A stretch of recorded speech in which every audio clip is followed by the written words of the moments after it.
Welcome to the Abundant Vision Fundraising Podcast. Whether you're a seasoned professional or a first-time fundraiser, we have the advice you need to take your next step towards major gift mastery. I'm your host, Tom Dauber, president of Abundant Vision Philanthropic Consulting. We're in the middle of a 4-episode podcast series, all about wealth screening and qualification. The last 2 episodes, we've talked about how wealth screening can be helpful to you, and even how wealth screening can't be helpful to you. What I've been saying is wealth screening is a great tool, can't do everything, there's limitations to it. Nothing is better than getting out in front of your donors and getting to know them. Well, in today's episode, I want to talk a little bit about what you do when you finally get that chance to sit down with someone whom you don't know very well. Maybe you've identified them through a wealth screening. Maybe a peer has referred them to you. Maybe you just ran across them yourself and you're trying to figure out, is this a person likes to give? Are they a philanthropic person? Are they a generous person? Do they have a strong affinity for my organization specifically? And do they have the capacity to give very generously, to give a major gift to my organization? That's what all of us as fundraisers are trying to figure out. Well, if that's what you're trying to do, here's where I'd start. Make an introduction. Your introduction is one of the most important things that you can do as a fundraiser.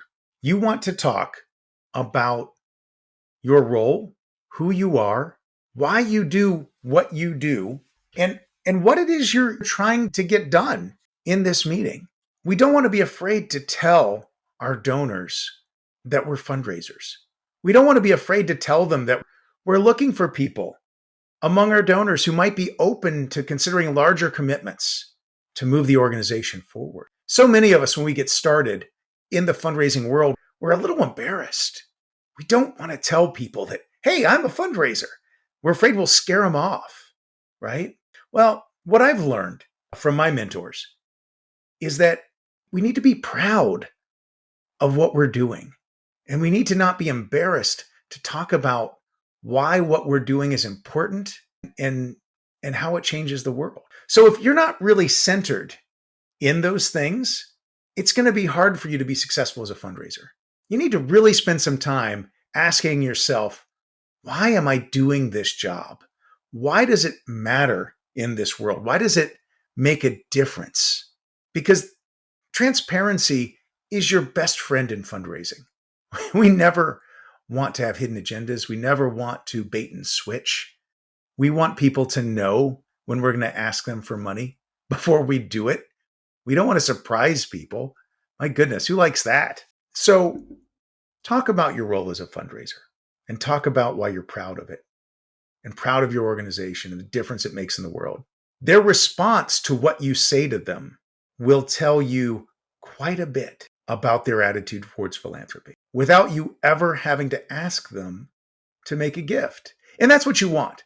The sooner you can get down to brass tacks about their interest in giving to your organization, the better off you are.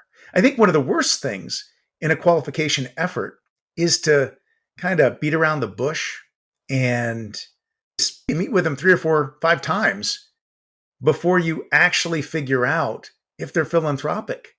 Worse than that is maybe when you start out, you're a little nervous about being straightforward and they don't really know why you're there. You know, maybe you're my buddy from the organization and we get coffee together. I mean, I will never forget. I went into a meeting with someone. I was not clear about why I was there. I spent a long time with them. I listened to all sorts of stories from their time at the school I was representing. On my way out, I sheepishly handed them a folder and it had a pledge form in it and stuff. And I'm driving away feeling not real good about the meeting. I didn't really get to anything. And I got this phone call. And he's like, Tom, are you a fundraiser? Were you here to ask me for money today? And I was like, well, yeah, I am a fundraiser. That's what I do. And he was really upset with me and let me know it because I wasn't clear about why I was there.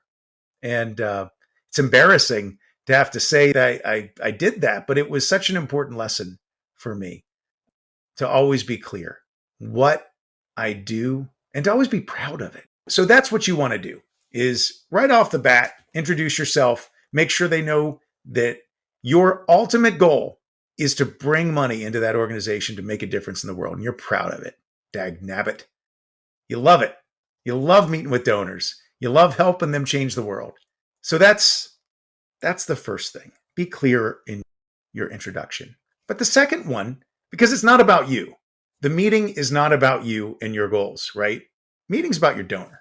You're there to encourage the donor, to represent your organization well, to share with them interesting things that they didn't know, to help them feel more engaged with the organization. In some cases, maybe even give them a certain sense of pride that the organization cares enough about them to come visit them. A lot of good things that you do when you visit donors. But you want to spend your time not talking, but listening. You want to ask them questions like, tell me about yourself. Learn about their family background. Learn about how they ended up in their current career.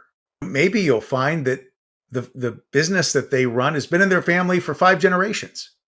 Well, that tells you something important, doesn't it? You know, starting a business takes a lot of money. And if someone is leading a business that their grandfather did all the work for to get started up, they've got a significant leg up.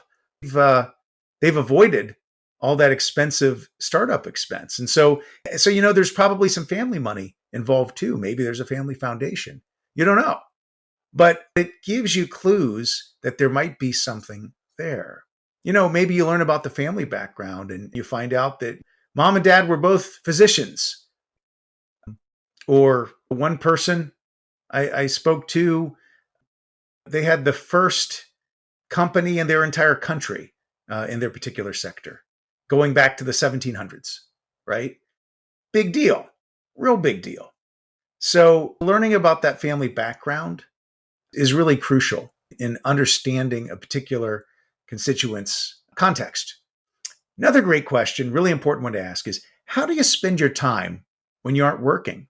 You want to pay attention for details that reflect very expensive tastes. Do they fly planes? Do they have a fleet of Cessnas? Where do they like to go on vacation? And when they do go on vacation, where do they stay? Are they renting? They doing the Airbnb? Are they staying in a hotel? Or do they have a home in a really exclusive area? Those are the sorts of questions that you want to ask. Now, keep in mind that sometimes really expensive tastes can indicate that they don't have much money because they're spending it all on those expensive hobbies or recreations, what they've chosen to do with their life. It could also indicate a lot of debt. We don't know. So you can't take too much from that, but it is something to consider. Tom Dauber here for Abundant Vision Philanthropic Consulting. Fundraising can be hard work, and it can be hard to mentally get into the place you need to be in order to see new opportunities. Everyone struggles with it. We are like the fish in the fishbowl who just can't see the water they're swimming in. That's when having outside expertise comes in handy. For 25 years, I've been helping nonprofits analyze their challenges, discover new ways forward, and develop clear plans that lead to greater fundraising revenues. Now I am available to help your organization develop the abundant vision it needs to inspire new levels of philanthropy at your nonprofit as well. Check out abundantvision.net to start your journey toward greater fundraising success today. Now, back to the show. You also want to be sure to thank them for their giving. You want to ask them why they made the gift they did, even if it's a small one. That still matters. And how their giving experience with your organization compares to other charities they support. Because most people support more than one charity. So we want to know about that. And we also want to be ready for some critical feedback. That could be very helpful. You might hear from them that, well, the other charity I support does a really good job of helping me know how they're spending my money, and you don't tell me at all. Well, that's fair criticism. And if that's the case, well, get with it. Listen to them. Show them that you're serious about taking feedback from them. That's going to win you their support in the long run. But at the same time, they may say, hey, you're doing a great job. I love giving to you guys. You are such good stewards of my gift. Well, that may be an indicator that it's time to have a bigger conversation about their giving. Regardless, always be saying thank you. Now, back to that other point I made about asking them why they made their gift. Understanding the rationale for gift giving for any donor is huge. It's so important. It may be that someone gave a gift because they were a recipient themselves, maybe even from your organization. I have a relative that always supports the charity Newsies because when they were a kid, their family was poor and they got clothes from the charity Newsies. And so whenever they see the charity Newsies, they make a gift, right? Well, that really matters. That tells you a lot about their affinity and their love for the organization. I can think about other people who made a gift because they were in need in other ways and the organization helped them. Well, the other thing you want to be asking along those same lines is what are the philosophies, what are the underlying values that shape the way you think about giving? That's also going to tell you a lot of things you need to know as a fundraiser. And many people are happy to share those things. Some of them may have never thought about it before. And having this conversation with you may be really shaping for them as a person. Many people might say, well, I've never really thought about that before. And then you can maybe ask some additional questions to help pull that out. What do you hope to accomplish with your life?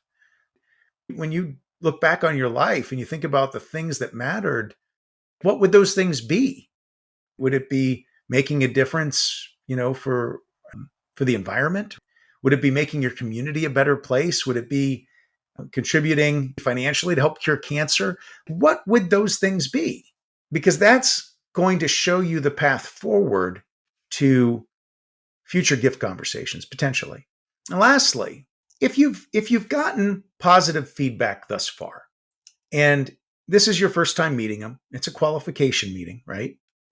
It may be the right time because you've already said, hopefully, maybe, that you're looking for donors that might be open to larger commitments to move the organization forward. So if you put that out there and you've gotten positive sorts of things, this might be the time to have a pre-solicitation conversation, not a solicitation. You're not making an ask. And I think it's really important to even point that out in the conversation, right?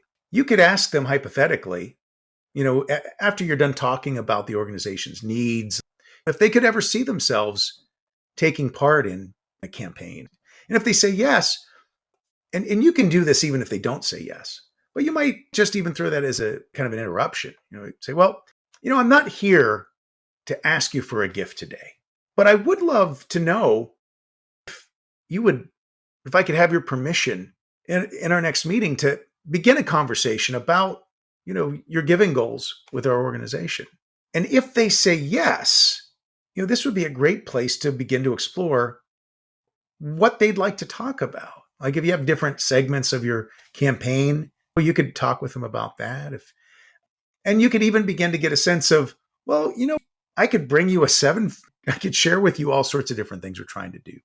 I could talk with you about what a 7-figure gift would do for our organization. I could talk with you about what a 6-figure gift could do for our organization. I could talk with you about what a 5-figure gift could do for our organization. Where do you see yourself there with that continuum of gift sizes? What types of opportunities and impacts are you most interested in say, a 5-year pledge? And they'll tell you.